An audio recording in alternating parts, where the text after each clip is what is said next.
सेवा हवा नमस्कार सम्पूर्णमा खोपनको अर्को भिडियोमा यहाँलाई स्वागत छ।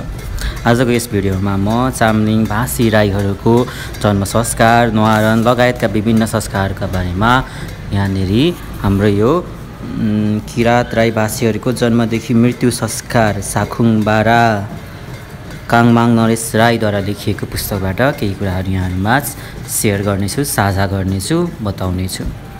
चामलिङ राई भाषी राई जन्म संस्कार। चामलिङ भाषी राईहरूको संस्कारमा बच्चा जन्मिएपछि थाङ्ना डढाएर सुत्केरीको नजिकमा राख्ने गरिन्छ। बच्चा र आमालाई भूत प्रेतले दुःख दिएर बिमार नहोस् भनी यो कार्य गर्दछ। बच्चाको साथी जसलाई साल भनिन्छ धागोले बाँधेर कर्दा वा छुराले मोहर ढ्याके पैसामाथि राखेर काट्ने गर्दछ। बच्चाको साथीलाई ढुङ्ग्रोमा लगाएर दुधिलाको रुखमा वा चोप आउने रुखमा लगेर झुन्ड्याउनु पर्छ। यद्यपि अहिले यो संस्कार संस्कृति यस्तो किसिमको संस्कार जन्म संस्कार चाहिँ खासै प्रचलनमा छैन। यो प्रविधिको निकै नै विकसित रूपान्तरणले गर्दाखेरि अब न्वारनतिर जाउँ। घर लिप्नुपर्छ। छोराको न्वारन 6 दिनमा र छोरीको 5 दिनमा गर्नुपर्दछ। चामलिङहरूले छोराको 6 दिनमा र छोरीको 5 दिनमा गर्दछन् भने मनतातो पानीले बच्चा र सुत्केरी नुहाउनुपर्छ। त्यसपछि तेल तताएर बच्चा र आमालाई खसिदिनुपर्छ। छोरो भए भाले र छोरी भए पोथी कुखुरालाई दाबिलोले कुटेर मार्दछ।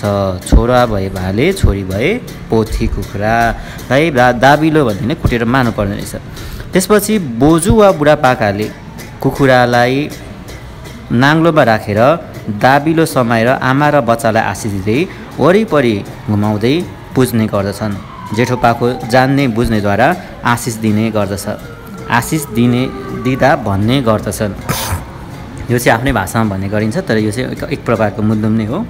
यो चाहिँ नेपाली भाषामा भनिएको छ। बाउ आमाको साथ मिलेर तिमी आमाको कोखमा 9 महिना बस्यौ। आज यो माटो पृथ्वीमा मनुष्य भई देखा पर्यो। कुनै पनि दुःख बिमारले तिमीलाई नभेटोस्। बाउ बाजेले शिकार खेलेको खोरिया फाडी खनी खेतीपाती गरेको शिकार गर्दा चलाउने हात हतियारले पनि दुःख नदियोस्। नाम्लो दाम्लोको बन्धनले जस्तो तिमीलाई नबाधियोस्। भूतप्रेत छोरा वायुले आज जन्मिएको मनुष्यलाई दुःख नदे। तिमीहरू आफ्नो बाटो जाऊ है जाऊ, भाग है भाग। हो यस्तो किसिमले गर्दा चाहिँ यहाँनेरि मुदुम भन्ने गर्दछन्। र अब साँचो मान्छे हुनुपर्छ भन्दै दाबिलोले भाले पोथी कुटी मार्छन्। छोरा जन्मेको छ भने भाले र छोरी जन्मेको छ भने पोथी मारेर यो कार्य गर्दछ। आशिष दिने चलन खोला अनुसार दिएको पाइन्छ, एकरूपता पाइँदैन। खोला अनुसार फरक छ। त्यसपछि जाडसँग उक्त कुखुराको मासु सुत्केरीलाई दिने चलन छ। अरू कसैले त्यो मासु खान मिल्दैन, सुत्केरीले नै खाइसक्नुपर्छ। त्यसपछि आमाले बच्चालाई दुध चुसाउने गर्छ। छोराको न्वारन गर्दा चाहिने सामान र विधिहरू पनि विभिन्न किसिमका रहेका छन्। लोटामा चोखो पानी, सिमको रातो लेदो र हर्रा काटेर लगाउने गर्नुपर्दछ। अगुल्टोले तरे जस्तो गर्दै तितेपाती मुन्टाहरूले लोटाको पानीलाई चोप्दै आमा र बच्चालाई छर्काउँछ।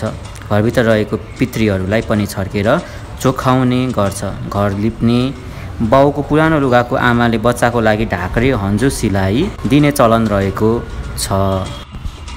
दर्शक महानुभावहरू, चामलिङ भाषी राईहरूको संस्कारमा जन्म संस्कार न्वारन यसरी गर्ने गरिन्छ। हस्त धन्यवाद।